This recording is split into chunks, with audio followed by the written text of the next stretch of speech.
Ja nüüd siis järgmine suur peatükk, mida me JavaScriptis, ennekõike siis just brauseris, jah, just nimelt brauseris, see polegi JavaScripti asi üldse, või noh, see lõpeb JavaScriptis, aga see käib brauseri kohta, ehk siis sündmused. Ehk me soovime teada saada, kui meie host environment'is midagi juhtub.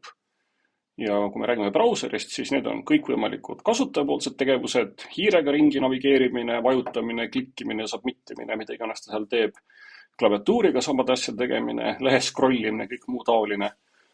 Ja siis ka kõik see, mida me JavaScripti poole pealt ja brauseri enda poole pealt teada tahaksime saada. Kas leht on laetud, kas lehele on kuhugi navigeeritud, kas pildid on lehele tekkinud, kas mingisugune asi on meile vastuse andnud ühest ja teisest kohast. Ehk siis palju evente ja siin siis mitu erinevat meetodit, kuidas neid kuulata. Ja kõik see jutt siis igasugustest callback idest ja kõigest muust taolisest. Ehk hakkame siis otsast minema. Ehk mis event siis on? Event on siis signaal, et midagi on juhtunud. Ja JavaScriptis, või jällegi läheb kõik sõnad sassi, brauseris kõik node'id saavad siis neid signaale genereerida. Kui te mäletate, siis päriluspuu algas juba peale event targetiga. Ja eventid tulevad siis ka mujalt, mitte ainult siis DOM-ist, vaid ka BOM-ist ja lõpuks saab ka siis custom event'e teha. Ja meil on siis mingisugune hulk niisuguseid hästi populaarseid event'e, mida siis hästi palju kasutatakse või läbivalt kõikidel veebilehtedel. Ehk siis kõikvõimalikud hiirega seotud asjad, ehk siis klikk ja right-klikk, hiire liikumised, hiire nupu vajutamised, hiire elemendi peale jõudmine, elemendi pealt ära minemine. Klaviatuuri ja dokumendi ja vormi ja mille veel iganes, lihtsalt mõned siit on ju submit, ehk siis kui keegi lõpuks submit nuppu vajutab või midagi. Fookus, kui elemendile jõuab fookus, ehk kui te tääbiga nüüd siis klaviatuuri peal ringi või veebilehe peal ringi liigute ja tääbi vajutate. Klahvi vajutused, klahv alla, klahv ülesse. Dokumendi sündmused, ennekõike, mis on siis hästi JavaScripti single page appide seisukohast olulised, on siis DOM content loaded, ehk siis millal DOM on lõõdetud ja tema siis kaaslane event, kui üritatakse veebilehelt ära minna, ehk siis unload. Ja CSS-il on siis üks põhilised evente transition end, mis siis näitab seda, millal mingi animatsioon valmis saab. Panin ka siia mingisuguse täislisti koos jutuga, et mis on ka siis nüüd aegunud. See on lihtsalt nagu täisnimekiri kuskilt dokumentatsioonist korjasin kokku. Ja põhiline, mis me seda eventidega teeme. Ehk siis event handler ja klassikaliselt saab neid event handlereid siis külge panna mitut moodi. Esimene variant on kirjutada lihtsalt event handler sõna otseses mõttes HTML-is külge.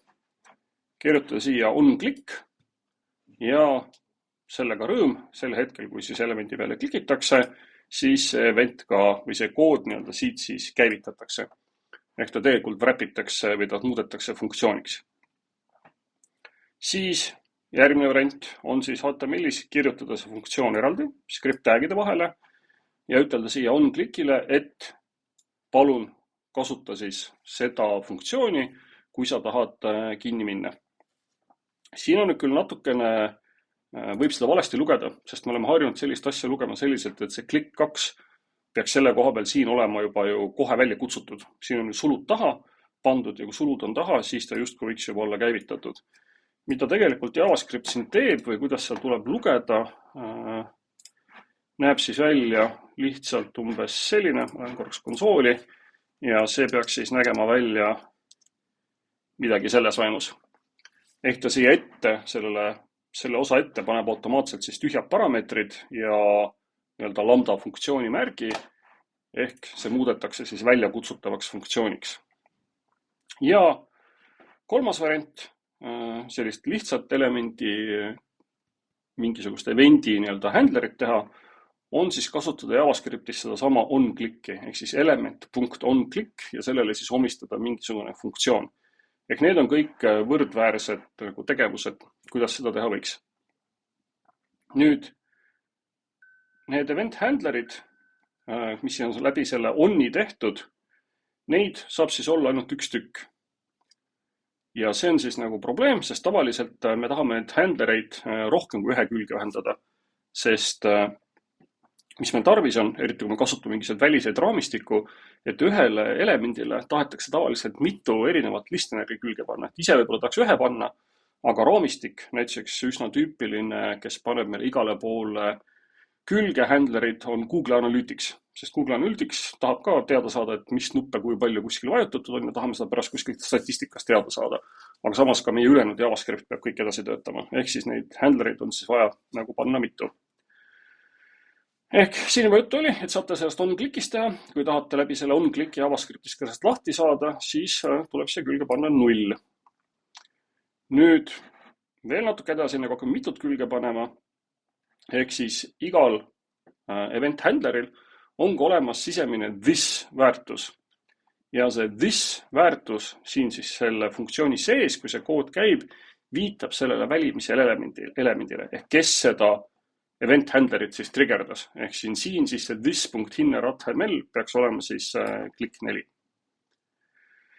Ja kui nüüd kõik need eelnevad variandid selle onni kaudu meetodi külge ühendamine, funktsiooni külge ühendamine lubas teha ainult ühe event listeneri, siis see on olemas spetsiaalne meetod, mida siis läbivalt kasutatakse, ehk seda onniga varianti keegi väga ei kasutagi üldse, vahest need väga lihtsatele otse HTML-is millegi tegemiseks, siis JavaScriptis kasutame valdavalt siis kahte meetodit, element add event listener ja element remove event listener. Ja seda kaudu nüüd siis või seda korduvalt välja kutsudes saamegi me anda elemendile mitu või siis piiramatus koguses sisuliselt event listeneri. Mis siis siin teha tuleb? Kõigepealt on see esimene parameeter on event, see on siis eventi nimi, nüüd ilma selle sõnata on seal ees, ehk siis nüüd näiteks lihtsalt klikk. Handler on siis see funktsioon, ehk siis mida ta siis peaks välja kutsuma, kui siis see event käivitub. Ja option ütleb siis mingisugused tingimused, millele see asi võiks vastata, eks on objekt ja see on sellised parameetrid nagu once, mis ütleb, et käivita nüüd ühe korra ja siis automaatselt võta ise ennast siit küljest ära. Capture, sellest me räägime siis eraldi, kas me siis, millist faasi me tahame teha, ehk siis kas ainult bubblingut, kas ainult capture'it või bubblingut ja capture'it. Ja passive, mis siis tähendab seda, et meie event ei tee mitte midagi olulist ja me ühelgi juhul ei taha brauseri tegevust katkestada. Ehk kui brauser tahab näiteks scrollida, siis hakaku ka kohe scrollima. Ennekõike käib see just siis niisugust touch ja hiire ratta sündmuste kohta. Ehk meie taustal midagi teeme, aga me ei taha, et see kuidagi jõnksumist põhjustaks UI liiklemises või liikluses. Ehk siis võib selle passive'i panna true'ks. Enamik inimesi neid optsioneid mitte kunagi ei näpi, parimal juhtul võib-olla olema selle once'i kasutamist näinud. Kõik ülejäänud on juba sellised nagu advanced asjad. Nüüd, kui see asi siis triggerdub, siis me saame teada ka sellise asja nagu eventi objekti. Ehk siis iga event saadab endast ka siis niisuguse detailse info parameetrina oma handlerile. Ja sealt siis saab lugeda, millega siis tegemist on. Event type, ehk tal ongi see üks parameetril, ehk this on automaatselt sisemiselt paigas, this ei ole parameeter. Ja event handler on siis üks parameeter, mis sinna tuleb, event on siis üks parameeter, mis event handlerile tuleb. Ja sealt võib siis lugeda välja just asju, näiteks seda, et mis tüüp ta oli, siis current target, siis target, koordinaadid ja mida veel iganes sõltuvad siis sellest elemendist, kes siis seda eventi triggerdas. Nüüd oluline asi, mis minul ka kipub aeg-ajalt sassi minema, on siis see siin. Kes on current target ja mis on target? Ehk siis current target hetke nagu sihtmärk viitab siis sellele elemendile endale, mille sees te olete. Ehk me kohe jõuame ka varsti siis publimise juurde. Event liigub tavaliselt läbi mitmete elementide ja current target viitab siis alati elemendile this ehk iseendale justkui, aga target, mis on võib-olla siis see olulisem element, viitab siis sellele, kust see event tulema hakkas, kes seda alustas. Kui te mõtlete nüüd HTML-i peale ja layout'i peale, siis teil on tavaliselt mitu elementi üksteise peal. Kõige lõpuks on kõik meie elemendid on ju mingisuguse body või divi või mille iganes nagu peale, et meil on mitu kihti, kus need asjad on. Ja kui te nüüd klikite mingisugusele elemendile, siis te olete ju klikkinud tegelikult sellele elemendile ja siis sellele, mis selle all on ja siis sellele, mis selle all on, kõik alla välja kuni nagu Windows'ni. Ehk siis alati neid triggerdajaid või neid, kes selle eventi kätte saavad, on siis mitu. Ja selle targeti käest saab siis küsida, et kust see event peale hakkas, kellele kõige esimesena vajutati. Ja current target siis ütleb, et kes te ise olete parasjagu. Ja teoreetiliselt, mis on üks selline veider variant, aga saab täitsa teha, et selleks event handleriks saab määrata ka objekti ja kui te määrate sinna objekti, siis seal objekti sees peab olema selline meetod nagu handle event nimeline meetod. Ehk seda sealt siis automaatselt otsitakse. Ja nüüd siis see jutt sellest bubblingust ja capturingist. Ehk siis, mis siis siin toimub, on siis tegelikult see, et kui siit nüüd mõelda niisugust nagu kihtide peale, siis te klikite ju mingisuguse elemendi peale ja nüüd ta peaks justkui siis tulema läbi mitme kihi, see sündmus teieni. Ja nüüd peab nagu mõtlema selle peale, et mis pidi me neid kihte endale nagu ette kujutame, et mis mille peal on ja mis järjekorras see siis peaks nagu käima. Et kui me lihtsalt klikime kuhugi ekraani peale, ma ei tea, minu arust klikin seesamma, see on mingi pilt, on ju. Kui ma klikin siia pildi peale, siis mida ma nüüd tegelikult klikkinud olen ja mis järjekorras. Ehk mis on eespool, mis on tagapool, et ja see järjekord ei pea nüüd tingimata olema sama, mis joonistamisjärjekord. Ja tegelikult siis see järjekord ongi nagu justkui natukene tagurpidi, ehk kõige peal on siis kõige alumine objekt selles loogikas. Ehk kõige peal on meil window, siis on div mingisugune või body või mis iganes asi ja kõige lõpuks alles meie element. Ja järjekord siis käib siis sedapidi, et kõigepealt on siis see capturing faas ehk meie klikk jookseb ülevalt alla. Ehk kõige esimese capturing eventi saab siis window, selle järgi meie body ja siis alles element. Ja siis tagasi tuleb siis meie päris publib ehk siis mullitab üles tagasi siis meie päris event. Jällegi seda esialgset poolt, kui event sõidab suuremast järjest täpsem elemendi poole, seda me tavaliselt keegi väga jälgida ei taha, ehkki on võimalik. Ja me tavaliselt huvitab see tagasituleku tee. Ehk alati kõige täpsemast elemendist kõige üldisema elemendini. Ja siis põhiline, mis siis selle juures peab mõtlema, on siis see, et standardis kõik eventid mullitavad, ehk tulevad läbi kõikide elementide, välja arvatud fookus. Fookus on siis teistest erinev event ja fookus ei bubble'i. Ehk kui fookus on läinud meie nupu peale, siis ükski muu element siin fookuses ei ole. Et ainult üks element saab selle sündmuse, et fookus tuli siia. Ehk see on siis üks väheseid asju, mis on teistest erinev. Ja ehk siis see kõige madalam event, kuhu see asi peaks siis jõudma, kõige viimane selles puus, kõige väiksem laps on kõige sügavamal. Tema siis on selleks event targetiks. Ja see asi siis ei muutu publimise käigus, kui meie event siis mööda puud üles tagasi sõidab. Ja this on siis see current element, on ju. Ehk siis event current target meil parasjagu. Nüüd see bubbling läheb siis, jookseb mööda need elementide puud üles välja kuni HTML-ini ja siis sealt edasi veel ka dokument objektini ja mõned ka tõesti jõuavad nagu siis window objektini, ehk siis täitsa nagu umbes brauserini praegu välja. Ja te saate seda seisma panna. Ja te saate öelda siis event stop propagation. Ehk kui te ei taha, et teised kihid pärast teid, suuremad kihid on ju, või pealmisemad kihid ka seda näeksid, siis te saate selle stop propagationi siia teha. Näituseks üks koht, kus seda teha on näituseks vormi peal. Et kui te tahate vormi mingisugust submit nupu vajutamist kinni püüda, siis sealt see event trigerdub ja kui te seda eventi ei peata, siis automaatselt ka tegelikult läheb vormi submit ka tööle ja vorm saadetakse kuhugi serverisse minema, mis on võib-olla see, mida te ei taha, et juhtuks. Ehk siis vajadusel saab siis seda kinni panna. Nüüd, kui teil on mitu eventi selle ühe elemendi küljes, siis te võite siis peatada selle propagationi, et ta ei läheks edasi, aga kõik ülejäänud õed ja vennad teie event listeri kõrval saavad ikkagi selle teate kätte. Ja kui te tahate, et see ikka täiesti seisma jääks ja ükski ka teiega samal tasemel olev listener seda ei kuuleks, siis on ka eraldi olemas siis see stop immediate propagation, mis siis peatab siis selle event'i edasiliikumise täielikult. Te muidugi ei pruugi selles nimekirjas olla esimene, kes siis event'i kätte sai. Et kui buttonil on 5 listeneri, siis te ei pruugi olla see kõige esimene sealt nimekirjast. Aga need, kes pärast teid peaksid tulema, need on siis peatatud. Ja meil on siis see capturing phase ja publishing phase. Ehk siis capturing phase on siis see, kus ta läheb alla, siis capture true, ehk siis saate ka seda kuulata, kui tahate. Ja target phase, terminoloogiat see natukene, target phase, kui te olete siis jõudnud selle lõppelemendini, ja siis publishing phase, kui te hakkate siis sellest lõppelemendist üles tagasi jooksma.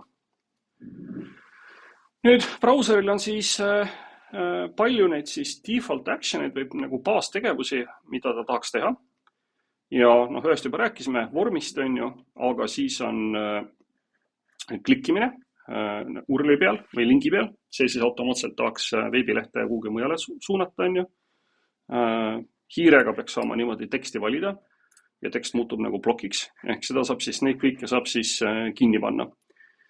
Ja selleks, et niisugust asja kinni panna, on siis veel eraldi meetod lisaks siis sellele publimisele, mille nimi on siis event.preventDefault. See siis keelab standardsündmusel toimuvast. Ehk siis vormi submitita, aga publimine siis ikkagi töötab edasi, kui see millega pärast peaks oluline olema. Eks saab siis teha vahet, mida kumbades tahate saada. Ja võite ka mõlemat teha. Nii-öelda preventida publimist ja preventida siis default käitumise tegemist. Ja teatud asjad siis on ju tõesti järgnevad üksteisele ja kui te peatate selle event'i, siis seda järgmist loogilist sammu ei tehta. Näiteks kui te hiire klikile ütlete prevent default siis elemendi fookust enam pärast seda ei teki, sest see eventile ei levi enam edasi. Ja te saate siis küsida elemendi käest event.default prevented, kas kui see on true, siis tähendab seda, et keegi juba ütles, et ei tohi seda default asju teha. Siis on meil custom event'id, mida vahest on kasutatud. Ma ei tea, kas ma ise kunagi üldse olen ühtegi custom event'i teinud peale proovimise. Proovinud kindlasti olen. Ja siin te saate ise teha täiesti oma süsteemi ja saata oma event'e. Kehtivad üleüldiselt kõik samad reeglid.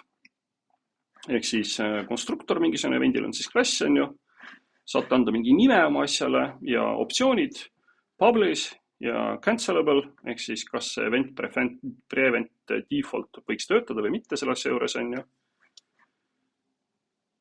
Ja on olemas eraldi spetsiaalne siis custom event, mida saab teha, mida on soovitatud. Ja siia saab siis igast datat kaasa anda ja siis neid custom event'e mööda seda puud siis üles saata. Mis mingil määral on tore, et see on võib-olla siis selline nagu kommunikatsioonikanal, mida saab kasutada. Siis eraldi on meil vormid ja vormidel suhteliselt kõige rohkem, mida näha on siis see, et lihtsalt püütakse peatatakse siis vormi submittimist. Ehk et me ei saada mingit post request'i siis serverisse minema, vaid JavaScriptis teeme midagi vormi väljadel olevate andmetega. Ja vormidel on siis, siin on siis palju igast muud juttu ka, et kuidas need vorme siis leida. Document forms on kohe eraldi kollektsioon olemas dokumendi küljes, sõltuvalt sellest, kus need vormid teil seal on. Vormi käest saab lugeda välja tema elemendid, kõike muud taolist. Selectil on omad asjad, igal siis inputi väljal on oma value olemas, kus saab lugeda, mis seal toimub. Input checkedil, checkboxil on siis see checked väärtus olemas, kus seda lugeda. Ja siis eraldi see event, mis ei publi, ehk siis focus ja blur, ehk need on omavad siis paaris, ehk siis kõigepealt tuleb on focus või focus event kinni püüda, see on siis, kui focus jõuab elemendile ja kui see focus sealt elemendilt lahkub, siis tuleb event nimega blur. Ja lisaks nendele, et te saate listenerid teha nendele eventidele, on siis olemas ka vastavad meetodid, element focus ja element blur. Ja neid välja kutsudes siis automaatselt siis fookus liigub sellele elemendile. Ja see, mida see fookuse liikumine tähendab, võib tähendada igast erinevaid asju, seda saab näiteks CSS-is kinni püüda ja värvida oma elemente teist värvi. Standardlahendus on see, et mingisugust kasti joonistatakse ümber elementidele. eks see on sageli selline vaegnägijatele vajalik asi. Ja mõned üsna paljud elemendid siis ei toeta fookuse sättimist. Ehk kindlalt, kus fookus töötab, on siis need elemendid, millega kasutaja saab suhestuda. Ehk siis igasugused buttonid, inputid ja nii edasi. Ja seda saab siis natukene näppida ja põhiliselt, mida siis teha saab siis mängida sellise atribuudiga nagu tab index. Ja kõige rohkem, mida siis ma näinud olen, kasutatakse siis tab index -1, mis siis ütleb seda, et see element ei allu fookusele. Ehk siis, kui te tabi vajutate, siis see ei hüppa ühest kohast teise. Aga saab siis element.focust kasutada selle jaoks. Ja ülejäänud osas siis see tab index lihtsalt näitab seda, et mis järjekorras te peaksite jooksma.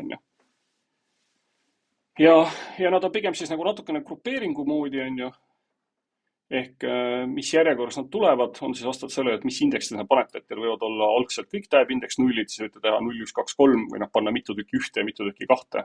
Ehk siis brauser ise siis teeb seda järjekorda nende vahel. Jutt juba sellest oli, et meil on siis focus ja blur, mis ei publi, aga on olemas ka 2 eraldi eventi. Focus in ja focus out, mis on täpselt samad, mis focus ja blur, aga need siis publivad. Ja need on 2 sellist eventi, mida ei saa panna külge on evendiga. Ehk need tuleb külge panna ainult siis add event listeneriga või siis remove event listeneriga ära võtta. Ja lisaks kõigele nendele fookuste juures on siis document.active element, on ka siis näitab meile seda, kes parasjagu meil siis fookuses on. Siis saate kinni püüda neid evente, et mis toimub kuskil tekstiga. Et millal tekstiväljal on teksti valitud, selectitud, unselectitud, kõike muud taolist. Cut, copy, paste on võimalik kinni püüda. Ja event.clipboard data näiteks annab teile seda, mida on siis sinna clipboardile kopeeritud. Seda jällegi suhteliselt vähe, ise vist ei ole kunagi kasutanud, aga küll ma olen näinud veebilehtis näiteks, mis on selle kinni keeranud ja ei saa selecti veebilehelt teksti selekteerida ja ära kopeerida ja pilte kopeerida. Ja keeravad ka right-clicki kinni, et vajutate hiire parempoolset nuppu ja see ei avane ja siit ei saa seda inspekti näiteks kätte siis. Siis on vormi eventid ja millest juba rääkisime. Ja põhiline, mida siis kinni püütakse, on siis form submit, kuhu tahetakse ennast vahele segada. Ja form submitil evendil on siis ka meetod form.submit, mis siis submitib selle vormi nagu JavaScripti poole pealt ära. Ja kui te seda teete, JavaScripti kaudu oma formi saatmist triggerdate, siis submit event ise ei launchi, ehk need on listenerid ei saa submiti kuskilt kätte. Jutt oli ka siis nendest DOM-i elementidest või nii-öelda DOM-i enda laadimisest. Ehk siis DOM content loaded on üks kõige olulisemaid sündmusi, mida peaaegu kõik JavaScripti asjad kuulavad, et mitte hakata ennem tööd tegema, kui see DOM-i puu on valmis ehitatud.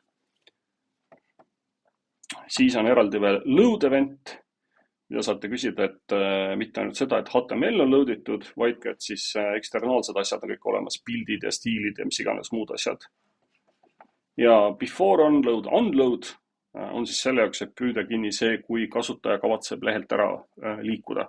Näiteks, kui ta URL-i peale kirjutab uue veebiaadressi ja vajutab enter, siis teie JavaScript saab ütelda, et kuule, kas sa oled ikka kindel, et sa tahad kuhugi minna ja saate siis seda prevent default'i teha ja mitte lasta tal lehelt ära navigeerida. Näiteks, kui mingi vorm on salvestamata või ära saatmata veel.